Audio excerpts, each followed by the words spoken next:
Ma maman avait très envie que je fasse des études de droit. Et moi, j'aime beaucoup ma maman, donc je l'ai écoutée.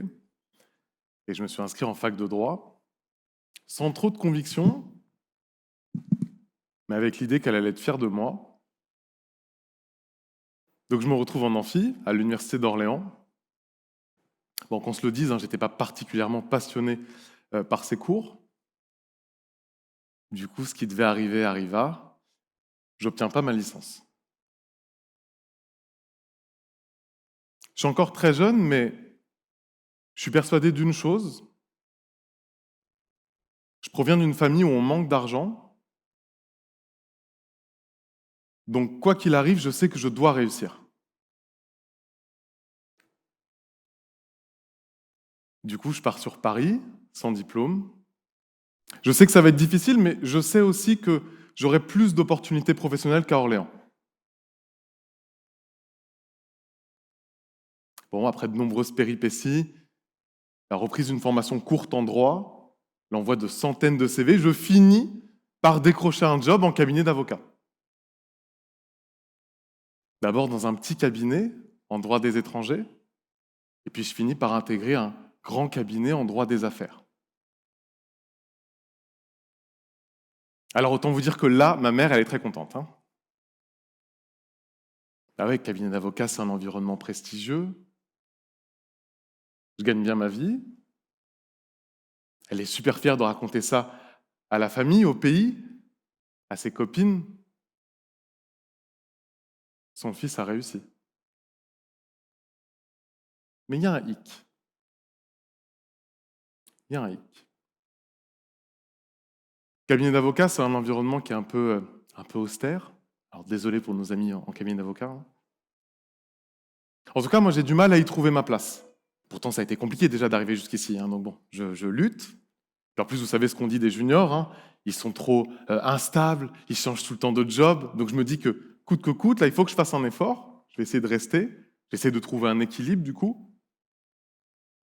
J'essaie de trouver un équilibre, mais en vrai, j'accroche pas.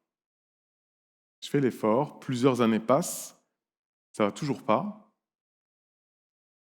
Je suis tellement malheureux que je me dis que, au final, je me dis que peut-être même, c'est peut-être pas si grave au final de pas kiffer son quotidien, de pas aimer son job. Mais je suis tellement malheureux que je finis par tout quitter du jour au lendemain, parce que je suis vraiment à bout.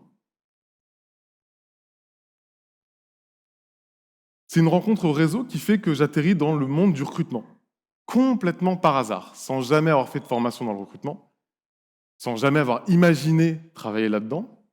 D'ailleurs, ça m'a valu un beau syndrome de l'imposteur, hein. Bah ouais, on est en France.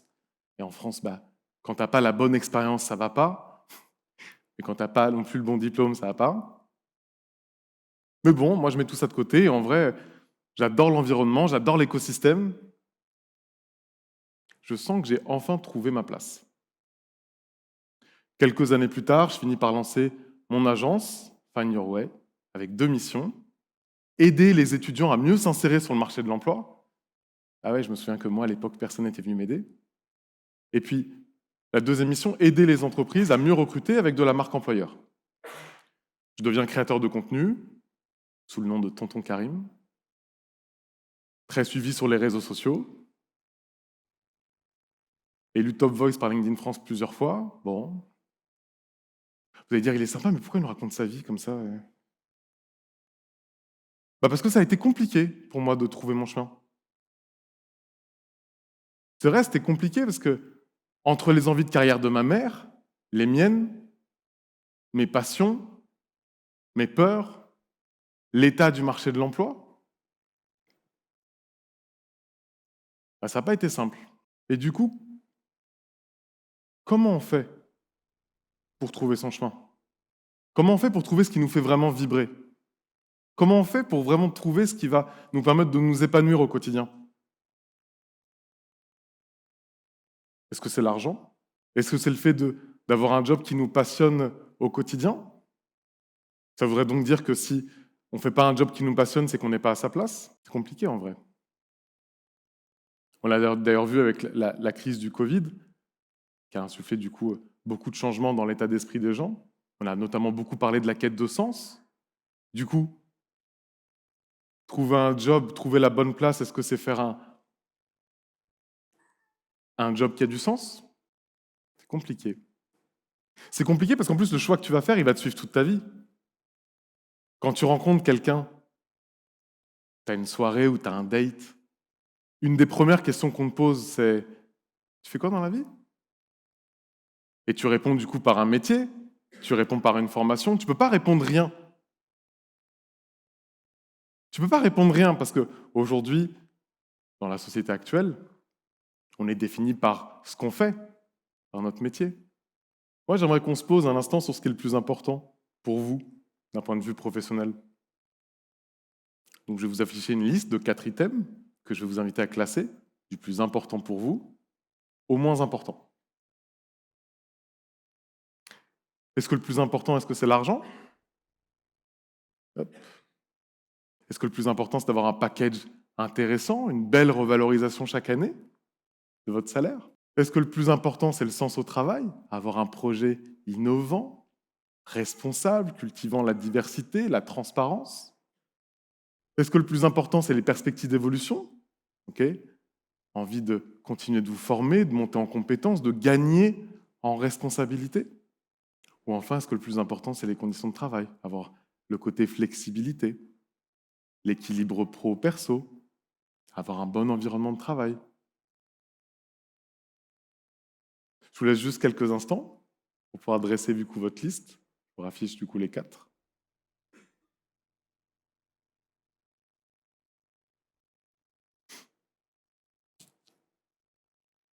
Ça va pour vous? Ce qu'on a choisi? Est-ce que vous pourriez lever la main, s'il vous plaît, tous ceux qui ont choisi l'argent en premier?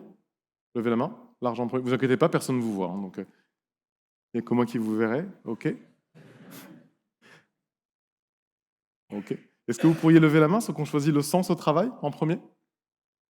Ah, OK. Plus de monde. Est-ce que vous pourriez lever la main, ceux qui ont choisi les perspectives d'évolution en premier? Essayez de regarder en même temps. OK. Et enfin, est-ce que vous pourriez lever la main, ceux qui ont choisi les conditions de travail en premier? Ah, là, il y a du monde. OK. Bon, évidemment, il n'y a pas de bon classement, hein. Il y a ton classement à toi, à l'instant T. Ce classement, il va évidemment évoluer avec le temps. Moi, quand j'ai démarré ma carrière, je voulais de l'argent. Bah ouais, parce que j'en avais pas. Honnêtement, aujourd'hui, j'ai de la chance. Je gagne très bien ma vie. Et je pensais réellement que l'argent allait tout changer. Et ça n'a pas été le cas. Enfin, pas comme moi je l'avais imaginé. Je pensais que l'argent me rendrait très heureux. Au final, pour moi, réussir sa vie, c'était gagner beaucoup, être connu, reconnu dans son domaine, écrire un livre, faire un TEDx peut-être. Il y a 1 an, pourtant, il y a un truc qui a changé ma vie. J'ai acheté une maison pour ma maman. Et ça, pour le coup, ça a tout changé.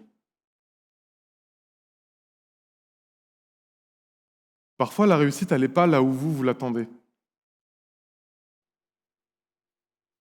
Trouver son chemin, c'est pas toujours facile. Prenez le temps de vous perdre. L'essentiel, c'est de vous trouver. Merci à tous, c'était Karim Hachmi.